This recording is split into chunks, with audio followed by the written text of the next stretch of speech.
All right, testing, testing. I believe we are live. Let me go ahead and give this a little listen. Cool, cool, cool. All right.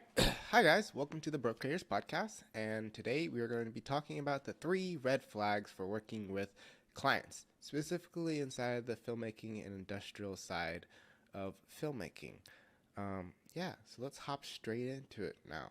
I asked a bunch of my friends what they thought big red flags were for working with filmmakers, or not even working with filmmakers, but working with clients that are inside the filmmaking industry.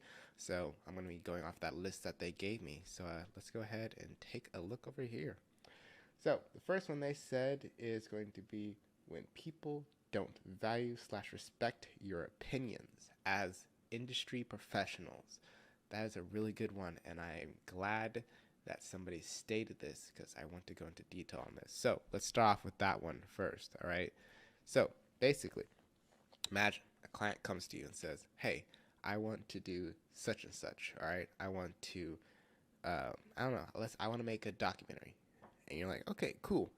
And they're like, "Yeah, I understand you're the industry professional. You know, you have the foresight. You've done this before. You know what you're doing in this field. But I want to do it this and this way." Cool. Okay, that's fine. It's okay to know exactly what you want to do inside of that industry or inside of that field.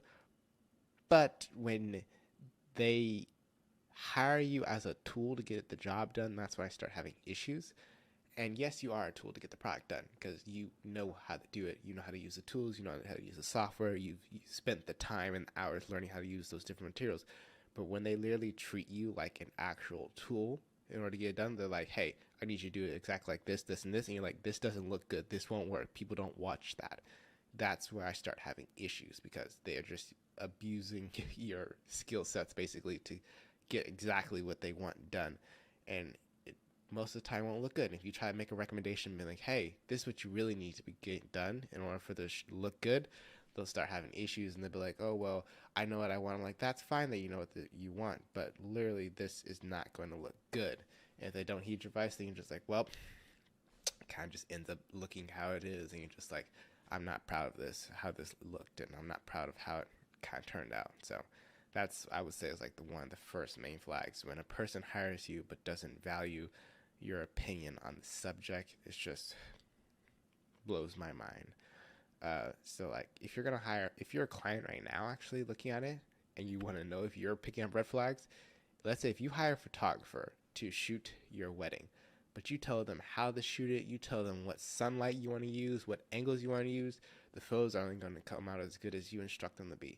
If you let them do their creative work, if you let them do their job, if you let them craft it how you've seen their work on social media or if how you've seen it in their demo reel, then it's probably going to end up looking a lot better than how it actually would turn out if you directed them. Because if they had their own creative freedom and like do what they want to do, it's gonna look so much better than if you tell them, "All right, I want to be facing the sun." They're like, "No, nobody looks good facing the sun. Let's backlight you and put a reflector." Boom. You might not have known that's the way that you're supposed to light people in those situations, and ends up looking so much better. So that's, it's just one thing. Don't don't instruct don't tell the professional how to do their job. You wouldn't tell a plumber how to fix your sink. You're not gonna have hire a plumber and be like, "I want you to do this, this, and this, fix the sink." If you told them to do that, you would have already done it, or the plumber's probably not gonna fix your sink. They're gonna be like, "Oh, if you know how to do it," they're gonna leave. Don't do it to filmmakers. Don't do it to creative people. Let them have their creative reign a little bit. Next thing, what's next on our list? Let's see. Next on our list is people that are not inside the creative industry, so not inside like the filmmaking industry, or like that don't work in this type of environment on the regular basis, giving unrealistic timelines and schedules. Oh my god. Pet peeve number two. Definitely something that gets on my nerves a lot of the time. So, here's another instance. Let's say you're a person that works a 9 to 5 job, but you do music on the side and you want to a music video. So you hire somebody out like me. You say, "Hey, I want you to film a music video. How much will it cost?" I tell you the budget. It lines up with what you have saved up to make this music video. We make something work. You say, "All right, I want to make a music video inside of a month." I'm like, "Okay, that's going to be a little bit tight, but it's possible to do it." And then you stay. All right, so we film the music video 2 week, well, first week of the month we do pre-production, we do planning, we get all the props ready, we do all everything to get the music video ready. Week 2, we film it. Maybe 1 or 2 days, probably going to be 1 day only. And then after, like, let's say midday of week 2, like the 15th or something like that, you're like, how many days is it going to take to get it done? I think it's going to take around like 7 to 14 days to get it done. You're like, I've made a video in high school or college, the school project one. It didn't take me that long. It only took me around 3 hours. Yes, it might take me 3 hours to make it, but really, based off of my workload and however many projects done, it's going to take realistically 7 to 14 days. But you're like, actually, we can get it done in 1 day. Yes, that might be realistic and possible, but it's not happening. Excuse me also.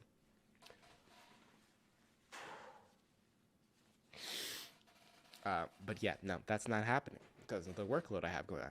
And if you tell me that you want to sit down with me as we're editing it, that's like a bonus round red flag that you want to sit down and edit and watch me edit over my shoulder. I'm going to be like, no, we're not doing that because I've done that before. I gave a person a chance and I was like, maybe it won't be that bad. It was horrible. Editing over a person's shoulder is not fun for either individual of the party. I mean, it wasn't fun for me. It probably wasn't fun for them. And you work slower. This kind of goes back to red flag number 1, not letting them do their creative work. If you let them edit it, the style that you saw on their social media or the way that they edit, they can be a lot more creative, have a lot more freedom. But if you were over their shoulder telling them when to cut, when to do this, it's going to only turn out as good as you can tell them. And at that point, you might as well learn how to edit yourself and then do it yourself. But you're not, because you hired this professional to do the job for you, because you didn't have the experience, you didn't have the time, you didn't have the resources. So if you're going to hire them, let them do their job. But there's always a caveat to it, a little asterisk mark somewhere in the high corner that says, if you know exactly what you want, let them know, because they might not know how to do it. But just don't be a micromanager of creatives. We work freelance jobs for a reason, so we don't have to deal with micromanagers. Just saying. And the last thing, but not the least, is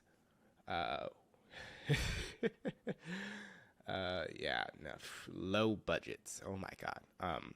So yes and no, low budgets are red flags.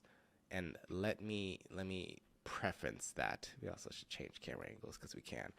Low budgets are a red flag because generally people with low budgets require the highest, most astronomical workflows. They want the best quality of stuff. They want Hollywood level stuff for dirt cheap. Like, I've had experiences where a person's like, hey, could you film my wedding? And I'm like, absolutely. What's your budget? They tell me $200. I'm like, I could film it with a phone, honestly, but there's not much I could do after that because you're going to want me to film it for 8 hours. You're going to want me to spend another 8 hours editing and then having to go through 3 free revisions. It's not worth it for me to do that all for $200. But they're going to be like, well, if I was agreed to it and they'd be like, oh yeah, it's $200. We're going to do so many war weddings. We're going to have repetitive work and all that stuff. That's great. There might be a slim chance that we work again in the future, but it's not going to be worth all the revisions and all the hassles for that $200. Generally, I've learned with clients with bigger budgets, bigger wallets, fatter wallets, like corporate people or people that they're willing to spend more on video, they know exactly what they're looking for. They'll let you do your job. They're not going to nitpick. They're not going to watch over your shoulder the entire process. They're going to say, hey, can you make this, this, and this for me? You're going to say yay or nay. If you say yay, they're like, okay, cool, here's a deposit. Go ahead and go out there and make it. You make it, you give them it, they like it, you get the other half deposit, done. Ask for no revisions. Or they'll ask for super specific revisions with time codes and everything on it. They'll be like, we want this, this, and this changed. That's it. They're not going to go in, can you change this to this and this? Actually, I don't think I really want that changed. Could you go back to how it was before? Actually, could you do this and this? They're not going to like jump back and forth. They know exactly what they want. And we creatives love that. I love a client that knows what they want within reason. I want you to know exactly what you want, but I don't want you to be like overbearing about it. There's a certain way to do it. I don't really know how to enunciate it, but just don't be a jerk about it, basically. Know what you want, but you don't have to be a jerk about it, bro. You can tell me that you want this, this, and this effect at these different time points, but you don't have to be like, you don't have to be overbearing about it. Like, my God, my dude. So that's the 3 main red flags I could think of when it comes to the film industry, or at least with clients inside the film industry. And a little quote to end out the live stream as some words of wisdom. We're going to start off with, this is a good one right here. word of advice. If a client says to pan up or tilt left, that is a sign the client is going to be a hassle to work with.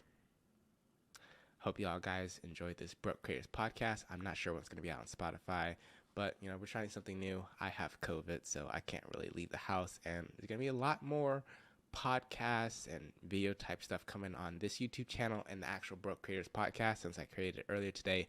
Can't live stream on it yet, but this podcast will also be up there. And if y'all have any questions or topics you want me to do or people you want me to interview, make sure to drop it down in the comment section. Give this live stream a good old like, and I'll see y'all in the next podcast or video content. Depends on how we do it. Thanks, guys.